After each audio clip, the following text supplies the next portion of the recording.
और गैर मुनासिब डेली रूटीन और गैर मुतवाज़िन खुराक और ख़ास तौर पर नींद की कमी की वजह से अक्सर लोग जो है ना इस मसले से दो चार रहते हैं और उनका ये मसला ज़्यादा होता जाता है। मार्केट में हम देखते हैं कि आँखों के इर्द गिर्द स्याह हलकों के इलाज के लिए दर्जनों केमिकल से लबरेज क्रीमें दस्तियाब हैं, जो कि कीमत पर भी महंगी और नताइज से भी मुतालिक गैर मौसर साबित होती हैं। और इन क्रीम्स के लगाने से हलकों पर कोई खातिर खा फ़र्क नहीं पड़ता, अलबत्ता आँखों की सेहत और बनाई ज़रूर हमारी दाव पर लग जाती है। तो इन क्रीम से जान छुड़वाने और घर पर ही अपनी खूबसूरती को चार चांद लगाने के लिए क्या क्या किया जाना चाहिए, आंखों के गिर्द जो स्याह हल्के हैं उनकी वजूहात क्या हो सकती हैं और इनसे छुटकारा कैसे मुमकिन है, ये जानते हैं अपनी एक्सपर्ट मेहमान डॉक्टर नबिहा रहमान हमारे साथ मौजूद हैं। प्लास्टिक एंड कॉस्मेटिक सर्जन हैं। डॉक्टर नबिहा, मैं आपको खुशामदीद कहती हूँ। जागो घर में कैसी हैं आप? बहुत शुक्रिया, मैं बिल्कुल ठीक हूँ।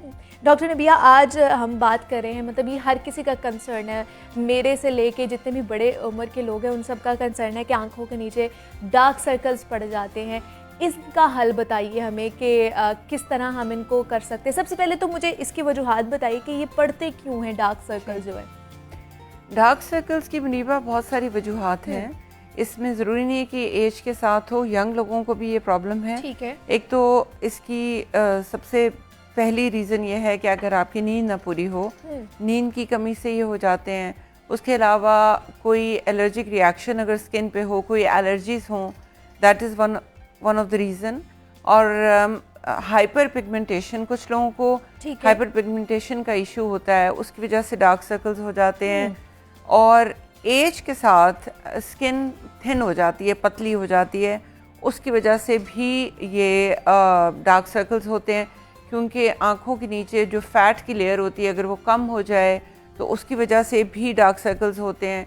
एक और इसकी वजह है जो कि यंग लोगों में भी देखी जाती है कि अगर आपकी आँखों की बनावट ऐसी हो कि डीप सीटेड आइज़ हो, जैसे कुछ लोगों की आइज़ डीप सीटेड होती हैं, तो वो शेडो की वजह से, लाइट की शेडो की वजह से उनको वो लगता है कि डार्क सर्कल्स हैं। अच्छा, तो मतलब ये डिफरेंट फैक्टर्स हैं जिनकी वजह से या वजूहात की वजह से डार्क सर्कल्स हो सकते हैं। लेकिन बहुत से लोग कहते हैं कि अच्छा हम अच्छी डाइट ले लें नींद ले लें और दवाइयाँ भी खा लें तो शायद हमारा जो है ये इलाज हो सकता है या हम इस मसले से बच सकते हैं। तो इसका कोई मुस्तकिल हल है इसका कोई? देखिए, इसका मुस्तकिल हल हो सकता है अगर आप कुछ चीज़ें करें रेगुलरली। एक और रीज़न मैंने आपको बतानी है कि थायराइड का जिन लोगों को इशू होता है, या आयरन डेफिशिएंसी एनीमिया जिनको होता है, उनमें भी ये प्रॉब्लम होती है। तो इस तरह की मेडिकल रीजंस तो आप करेक्ट कर सकते हैं। और डिहाइड्रेशन, जो लोग पानी नहीं पीते, और या सन एक्सपोजर से भी ये हो जाता है।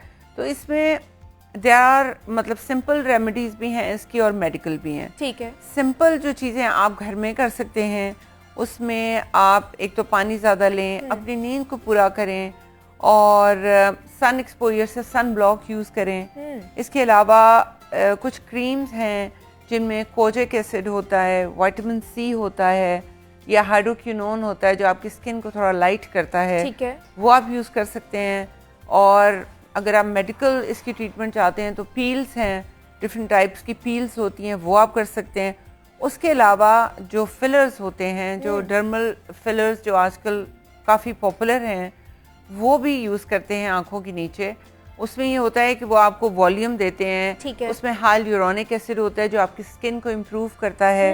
तो जिन लोगों की थिन स्किन हो जाती है या डीप सीटेड आइज होती हैं, उनमें ये फिलर्स दे डू मिरेकल्स। तो अगर जैसे आपने कहा कि अब मेडिकल भी आ गया हुआ है, बहुत ज़्यादा जदीद हो गया हुआ है हमारा मेडिकल, हर किसी मसले का हल है उनके पास। तो अगर इसके सेशंस लेने हैं लोगों ने तो वो फिर कितने सेशंस हो सकते हैं और इसके ट्रीटमेंट में क्या क्या प्रोसीजर जो है वो होता है? देखिए, जैसे मैंने आपको बताया कि कुछ घर में भी रेमेडीज आप कर सकते हैं, जैसे ये सीरम्स हैं, ये आप घर में यूज़ कर सकते हैं, क्रीम्स यूज़ कर सकते हैं, सन ब्लॉक यूज़ कर सकते हैं, सन एक्सपोजर को कम कर सकते हैं। और दूसरा ये कि अगर आप आके क्लिनिक में ट्रीटमेंट कराना चाहते हैं तो उसमें पील्स हैं डिफरेंट तरह की। PRP एक ट्रीटमेंट है, it is called protein rich plasma therapy. उसमें आप ही का ब्लड लेके, पेशेंट का ब्लड लेके उसको प्योरीफाई करते हैं, उसमें से स्टेम सेल्स को सेपरेट करते हैं और वो इंजेक्ट करते हैं आइज़ के नीचे, उसको अप्लाई भी करते हैं। It is very good for skin और ये बहुत सारी मेडिकल फील्ड्स में यूज़ हो रही है ये ट्रीटमेंट। इवन ऑर्थोपेडिक सर्जन इसको नीज में इंजेक्ट कर रहे हैं। क्योंकि इसमें स्टेम सेल्स होते हैं और ये रीजनरेट करते हैं सेल्स को।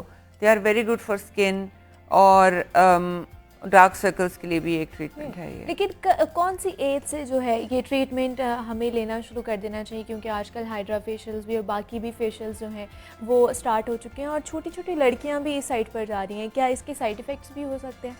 देखिए, हाइड्रा फेशियल से डार्क सर्कल्स तो इम्प्रूव नहीं होते, आपकी स्किन थोड़ी बेहतर हो जाती है।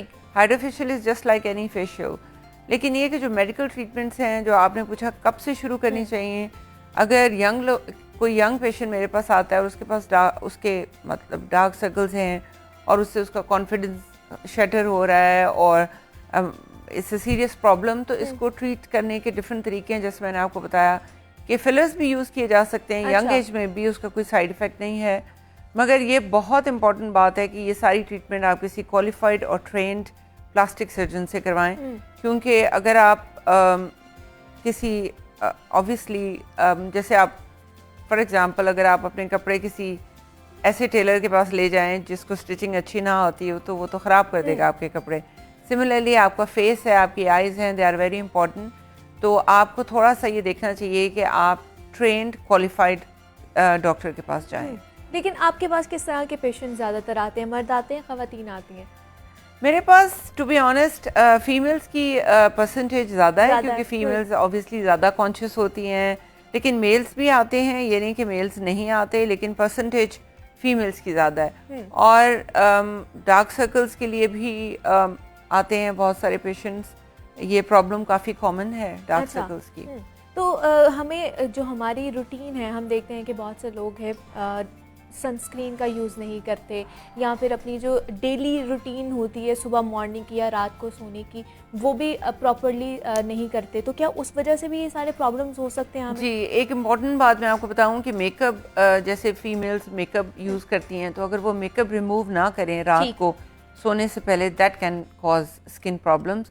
और डार्क सर्कल्स की एक रीज़न ये भी हो सकती है कि आपने फॉर एग्जांपल कोई आई मेकअप किया हुआ है, आपने मस्कारा अप्लाई किया हुआ है, या आपने कोई भी आई लाइनर अप्लाई किया हुआ है और आपने उसको रिमूव नहीं किया और आप सो गए हैं, तो आपको एलर्जिक रिएक्शंस भी हो सकते हैं।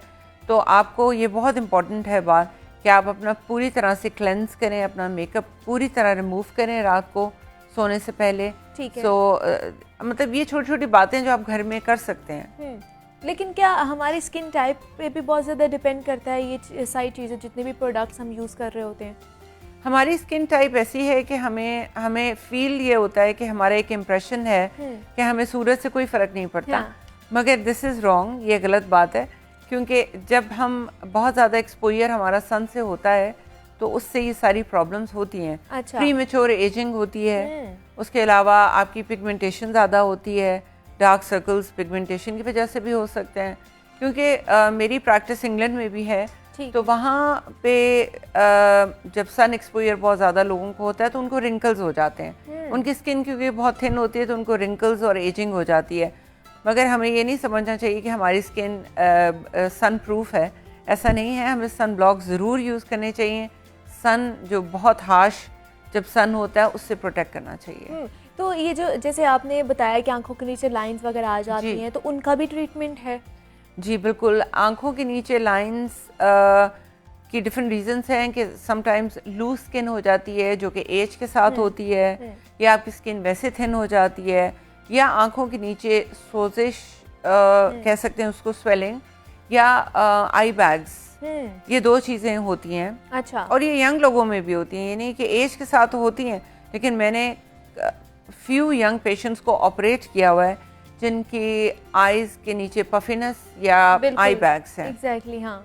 और आई बैग्स की रीज़न, जो मेडिकल रीज़न है वो ये होती है कि हमारे आंखों के पीछे एक फैट होती है, ठीक है, जिसको रिट्रो ऑर्बिटल फैट कहते हैं। और वो फैट हमारे ऑर्बिट के पीछे, आंख के पीछे होती है, और उसके आगे एक सेप्टम होता है जो उसको आगे आने से कंट्रोल करता है। ठीक है। लेकिन समटाइम्स वो सेप्टम वीक हो जाता है, एज की वजह से भी हो सकता है, या कोई हेरिडिटरी रीजंस भी हो सकती हैं, और वो फैट हमारी आंखों के आगे आ जाती है। मतलब ये कि वो आंखों के नीचे वाले हिस्से पे आ जाती है, और इसकी वजह से वो आई बैग्स अपीयर होते हैं। अब आई बैग और सोजिश में फ़र्क है। स्वेलिंग अगर आंखों के नीचे हो तो उसकी भी डिफरेंट रीजंस हैं। कि अगेन आपकी नींद नहीं पूरी हो रही है, या आप बहुत ज़्यादा स्ट्रेन कर रहे हैं आइज़ को, उसकी वजह से भी हो सकता है। और भी मेडिकल रीजन मतलब हो सारा सकती हैं। दारोमदार आ जाता है हमारी नींद के ऊपर कि नींद पूरी करना जी। बहुत ज़्यादा ज़रूरी है। और आजकल जितने भी हमारे लोग हैं या हम खुद भी इसमें शुमार हो चुके हैं कि हमारी नींद बहुत कम हो चुकी है और फिर हम मसाइल का भी शिकार हो जाते हैं और टेंशन भी ले लेते हैं।